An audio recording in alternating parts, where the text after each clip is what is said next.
Hey y'all, it's Gypsy, and I am coming to you with a tag video. I was actually tagged in a video that Kimi, the lovely little witch, had posted, and I actually was sitting there watching her video, watching along, thinking, I am so totally going to do this, and then realized when I got to the end of the video that I had been tagged in it, so I'm like, oh, well then, I must do it.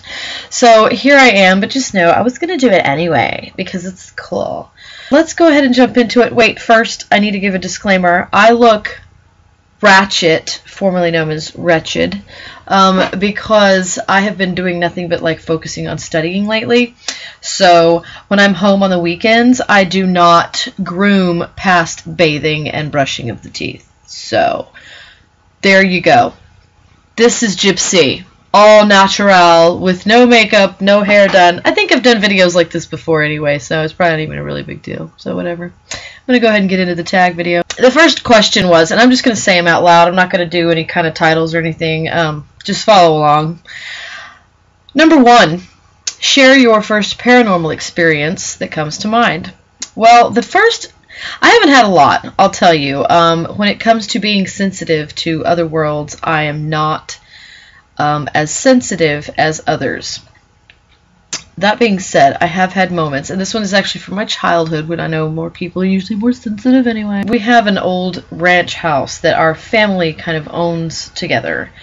And there used to be some sisters that lived at this ranch house, but they passed many, many years ago, and since then the family's just kind of used it as a gathering place for family reunions, hunting weekends, various things, you know, whatever. So this one particular weekend, my mother and I had gone upstairs. We had all, my mom and dad and I had gotten there, and we were kind of, you know, opening up the ranch house, which involves going down, turning on the water, you know, all that kind of good stuff. Well, so my mom and I were inside of the house, and we were kind of, you know, just getting things going, bringing stuff in, you know, from the car. Like I said, I was probably 6, 7 years old. So if my brother had been born at this time, he would have been a wee baby. So we go in the house, and we're kind of doing things, you know, scuttling around downstairs. It's a 2-story. It's all beds upstairs, and then it's like the living space downstairs. So we hear this knocking sound. It's like a, you know, and I remember my mom, like, we were doing something, and she stopped and was like, Carrie, did you hear that? And I'm, yeah, you know, what is that? You know, and we're just sitting there looking around like, you know, and I'm like, Mommy, I don't know what it's going on. So I'm kind of looking around, you know, and neither one of us know what's going on. And so we kind of follow the sound, and it's coming from upstairs. So we move up to the upstairs of this house. And again, this is like an old ranch house, okay? So it's creaky, and it has all that stuff going on. So we get up into the upstairs, and we don't hear it anymore. But it's like it was coming from upstairs. Like we could hear it coming from that location. So we get upstairs, you know, nothing. And so my mom's kind of looking in the upstairs bathroom and whatever, you know. And I remember I just, you know, Mom was like, look under the beds. So I laid down. Well, the whole floor is beds, okay? It's like a Snow White's cottage, okay? Just all the dwarves' beds are all lined up. It's just the upstairs is just one big bedroom with a bathroom kind of in the middle area. And so I just laid on the floor to like see under all of the beds at one time, see if we could see anything. And when I did that, I could see that there was some sort of a foreign object under one of the beds. I was like, Mom, there's something over there. And so she goes and she looks over there, and it was a dead woodpecker under the bed. Like dead ski. Like it had died and its eyeballs were dried out. Like it had been there for a while. It had not made any knocking sounds. Like it could not have made any knocking sounds in the last 20 minutes that we had been looking for this sound. However, when we found said woodpecker, never heard it again. Never heard the knocking sound again. It went away, and that was it. My mom took the bird out of the house, you know, took it out back, got rid of it. What? I know. That was weird, and I remember it stuck with me, and I remember hearing, I mean, y'all, I heard that knocking sound just as clear as you are sitting here listening to my voice right now. It was a knocking sound. Whatever. So there's my first paranormal experience that I can recall. Now, there have been other events in that house. It's actually kind of a spooky place, but I personally have not been privy to any of them. Or I guess I know of them, I just was not personally involved in them, I should say. Second question, have you ever had a premonition? You know, I don't know that I've had premonitions as far as like, you know, dreaming about something and then having it happen, as much as I have had like a personal, like, you know, where you get that feeling that you're thinking about someone, or you're thinking about calling someone, and when you pick up the phone, they're calling you. Or like I remember with, you know, my partner, Loverboy, there were a couple of times after I met him that I would be thinking about him, and he would come into my mind and be like, I wonder what he's doing right now. And I'd look over, and he'd be driving up at the intersection, you know, in his car, and I'm like, hello. You know, that kind of thing has happened to me. So I've sensed the presence of people, but not necessarily like had a real premonition of something happening. So yes and no. A people premonition of them arriving, yes. Visions of things happening, not so much. However, my mother is one of those people that has very vivid, very lifelike dreams, and then they, you know, there's been times when they've happened, or they're very symbolic, and that symbolism has, you know, that whatever that foretold has come true. Not so much with me. When did you get your first oracle or tarot deck, and what was it? Actually, it wasn't that long ago. It was probably like 2 or 3 years ago, maybe 3 years ago now. When I got my first tarot deck, I'd have to go back and look. And it was the Gilded Tarot by Sarah Marchetti. Actually, that was my very first tarot deck, and I bought it for myself. It wasn't gifted to me. You know what? I take that back. I lied. I was gifted a tarot deck several years ago, but I don't know what deck it was, because I ended up gifting it back. We had a falling out, and I didn't feel right keeping it because she had gifted it to me, and I gave it back to her. But I wasn't ready to really get into it, and so I'd never really looked to see what kind of deck it was. So technically my first deck was gifted to me, but I do not know what deck it was, and I gave it back. And so my first tarot deck that I actually, you know, knew what it was and studied with was Sarah Marchetti's Gilded Tarot. Number 4 is, what element do you connect with most? Let me think about it. Fire. Fire, fire, fire all day. Fire, fire with fire. Pretty much. Fire. Number 5, do you believe in fairies? I'm kind of with Kimi on this one. You know, this is something I've kind of thought about and struggled with because, you know, for those of you who know me very well, I kind of struggle with deity and other beings, so to speak. And so, in the regard of the whole, you know, pixie dust and fairies from Neverland flying around, not so much.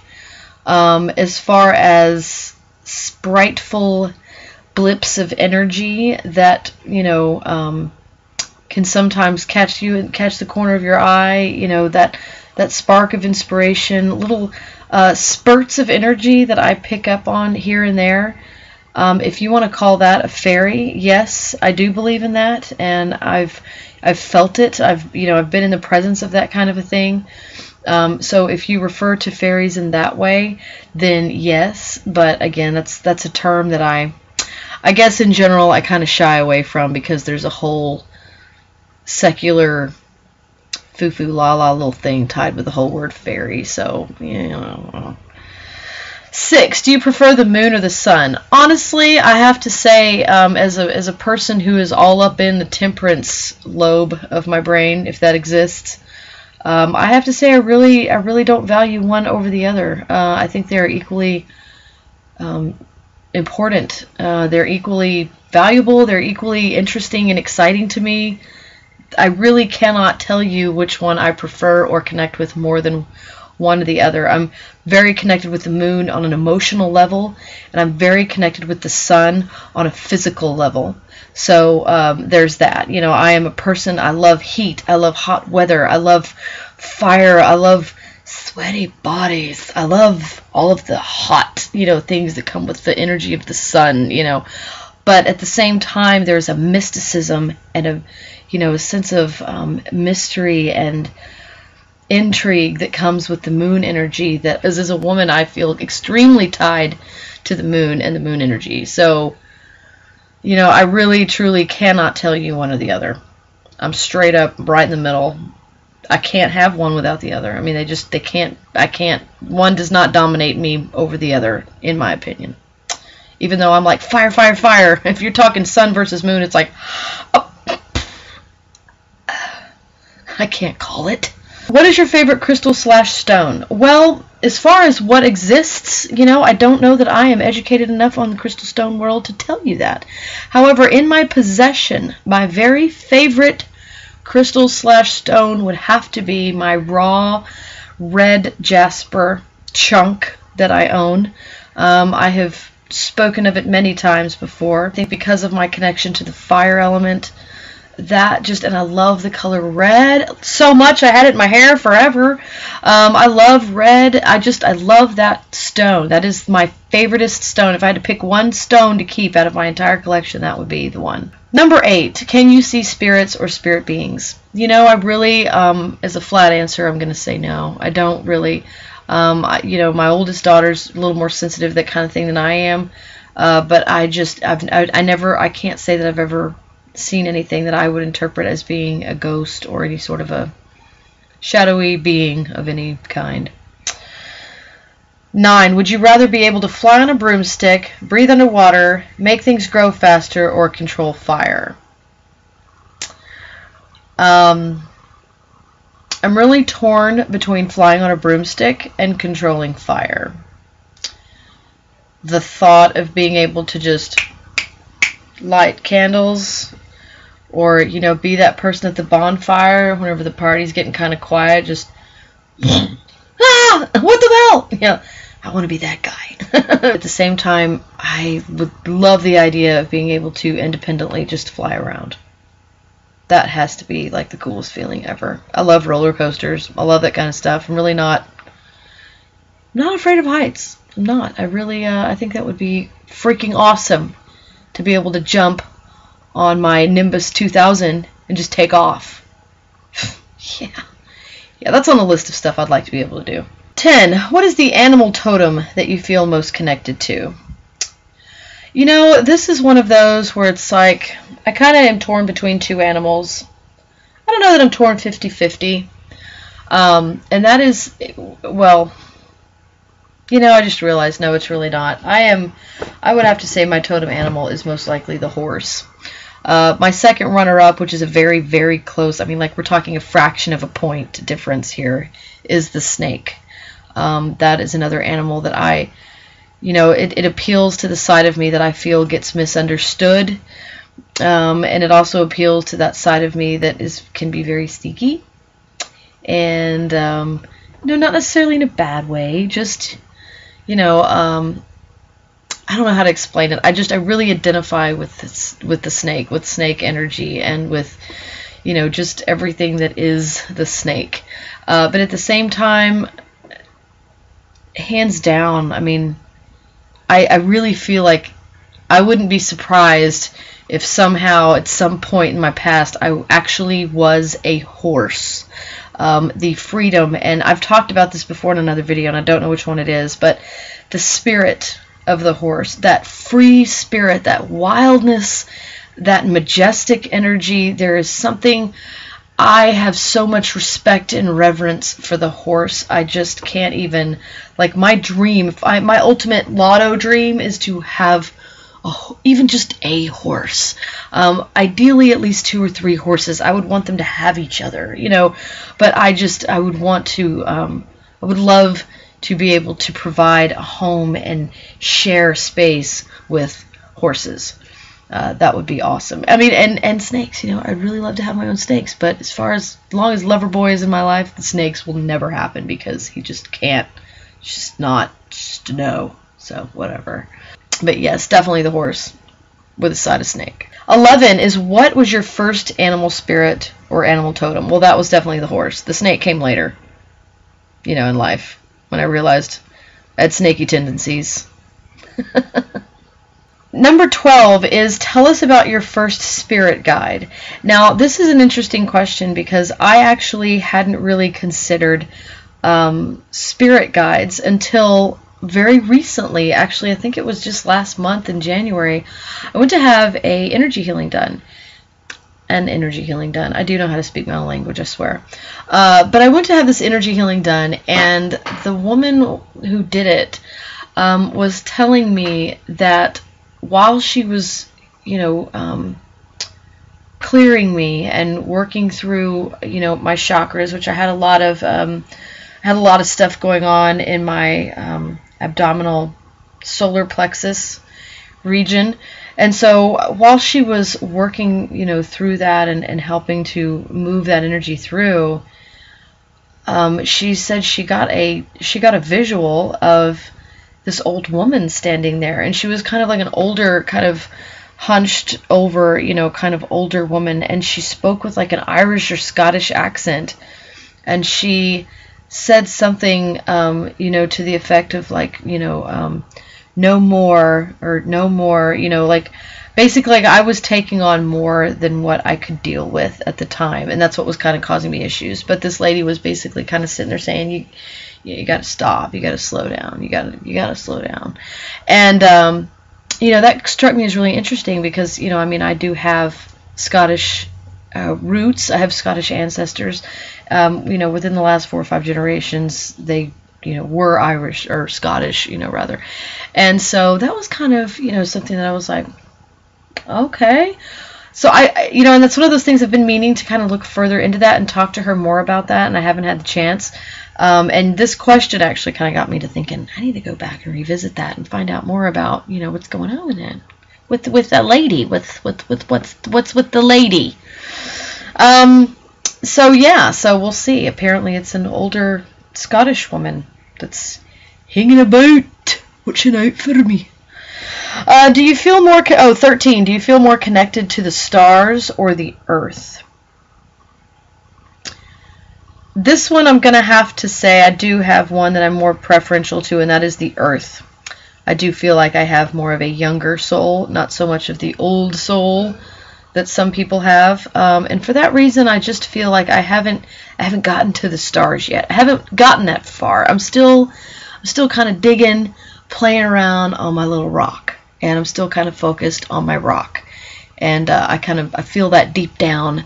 And that's okay. I'm okay with it. My whole fire tendency, I think, is kind of what keeps me, here on Earth, maybe, and maybe keeps me more connected to the Earth.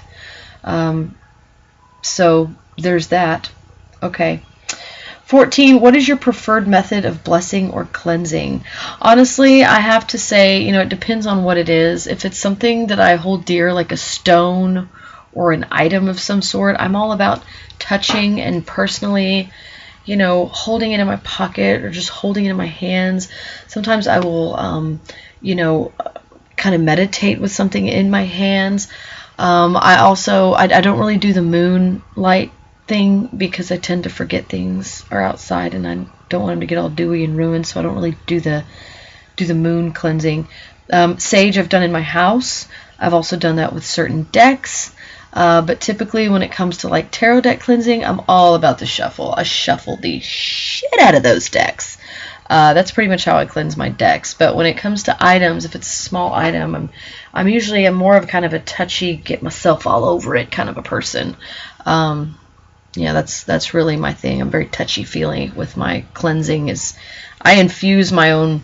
I don't really. I guess I must be kind of an egotistical person because I don't really think of things as rubbing off negatively on me. It's more about me putting my energy into that item. It's like I see it as more of a passive thing. Whenever I am cleansing things or spaces, they're passive to me. They're going to take on my energy, and that's just kind of how I look at it. I don't know, call it a defense mechanism. I may come on kind of strong, spiritually speaking, but it's like, I will not be having negative stuff coming here. No, you're going to get my energy on you is what's going to happen here. And so I just touch it. I just touch things. I put them in my pocket. I carry them in my purse. I meditate with them in my hands. I put myself all on it. That's what I do. 15, what color do you feel most spiritually connected to? Let me think. Probably red. I mean, do we need to discuss this? It's red. Duh. And that's it. I just did the intuitives tag. So there you go, everybody. I hope you enjoyed this video. Ember Honey Raven, this was partly for you as well, because I know you've been dying to watch some new videos. So I tag you, Ember Honey Raven, to do the intuitives tag. Bagoosh! Peace out. Blessed be.